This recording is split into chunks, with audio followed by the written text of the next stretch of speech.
عرض تلخيصي لمقال روبرت وود في فلسفة السينما. تمهيد: تعتبر السينما فن صناعة الفيلم هي أقوى الأشكال الفنية تأثيرا في الواقع الثقافي للإنسان في عصرنا هذا بالتحديد. فالفيلم يتعامل مع أكثر من مجال في الواقع: مجال الخيال المرئي والصورة، ومجال الفضاء السمعي والصوت، ومجال اللغة والرواية والأدب، ومجال الملبس والتذوق والسلوك، مما يشق طريق ثقافي واسع وسط الحاضر يصنع المستقبل.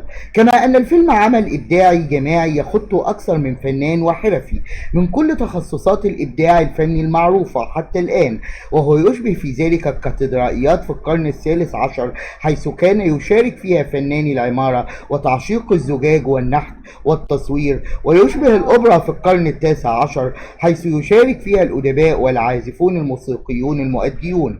فالسينما تشمل الروائيين وكتاب السيناريو والقصة والحوار والمخرجين والممثلين والمصورين والمختصين بالإضاءة والديكور وواضعي المؤثرات الخاصة. كيف تعمل المنتجات الفنية في التأثير على الإنسان؟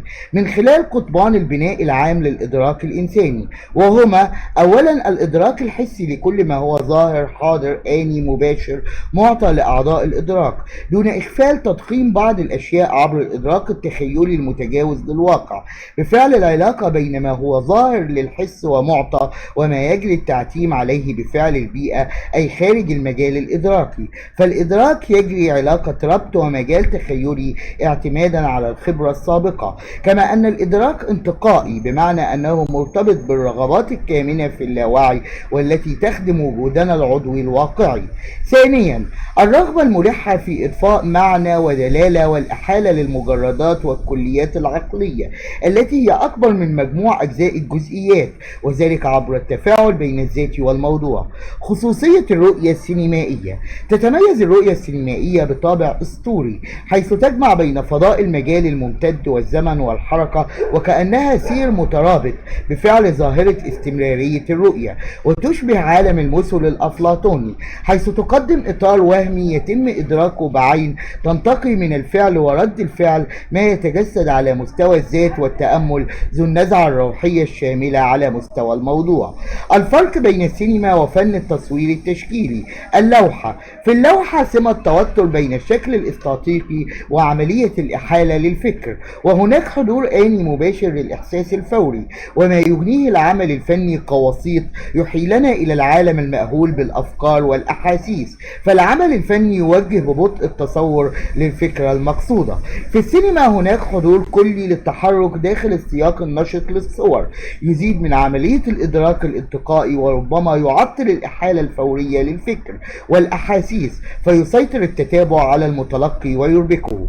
الفرق بين السينما وفن النحت التشكيلي: التمثال: تحرك الرأي حول الموضوع. العمل النحتي هنا الحصول على الإحساس عبر حصيلة عدد لا محدود من الجوانب المعدة للرؤية.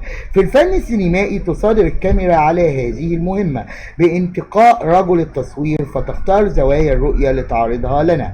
الفرق بين السينما وفن الخزف التشكيلي: القطعة الخزفية يضاف إلى الخزف البعد الداخلي الفراغي بالإضافة إلى الأبعاد الثلاثة، وهذا البعد يمكن إبرازه في السينما بالظروف الضوئية الطبيعية والصناعية في الفيلم.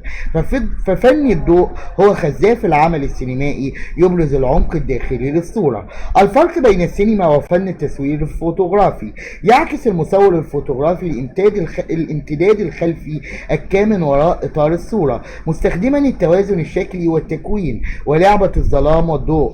الفوتوغرافيا لا تؤسس في عالم منغلق ثنائي الأبعاد، وتستخدم الإيحاء بالبعد الثالث عبر المنظور والبعد الداخلي الفراغي بالضوء. الفيلم نوع فرعي من الفوتوغرافيا على مستوى الآلية باختلاف الحركة وظاهرة استمرارية الرؤية. فالفيلم على حد تعبير أيزنشتاين كولاج وتجميع وقص ولصق في إطار كلي متساوق للفيلم. الفرق بين السينما والرواية والمسرح والتمثيل: أو الأداء. مسافة إعادة بناء الخيال في السينما أسرع من إعادة بناء الخيال في الرواية والمسرح، لأن البؤر تتهدب من موضوع بصري لآخر، فالسينما تنهح للواقع بشكل أكبر من التصور الروائي الذي لا حدود للخيال فيه، فخيال القارئ للرواية يتم تنظيمه بشكل مختلف في السينما، ومن هنا يكون السيناريو كإعادة إعداد الرواية بشكل بصري، وهو حوار معد للأداء بالإضافة إلى تنظيم الصور وحركتها. هناك للرواية قراءة صامتة وشفهية وتمثيلية. بمجرد القراءة الشفهية نحن أمام فن أداء، لأن الكلمة تستحضر صوت مبرز.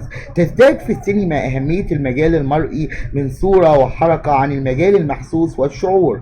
القراءة التمثيلية تضيف سيادة البعد الإيمائي، وإذا كان الحضور المسرحي يتميز برؤية العين الإلهية، يقصد بالتحديد المسرح الروماني حيث الرؤية من فوق أو تتالى في المسرح العادي، فإن فتنة السينما في الفتح أو الكلوز أب، وهذا حضور إنساني مكثف عن قرب، أكبر من الحضور المسرحي الذي يعد فيه الفتح مستحيل.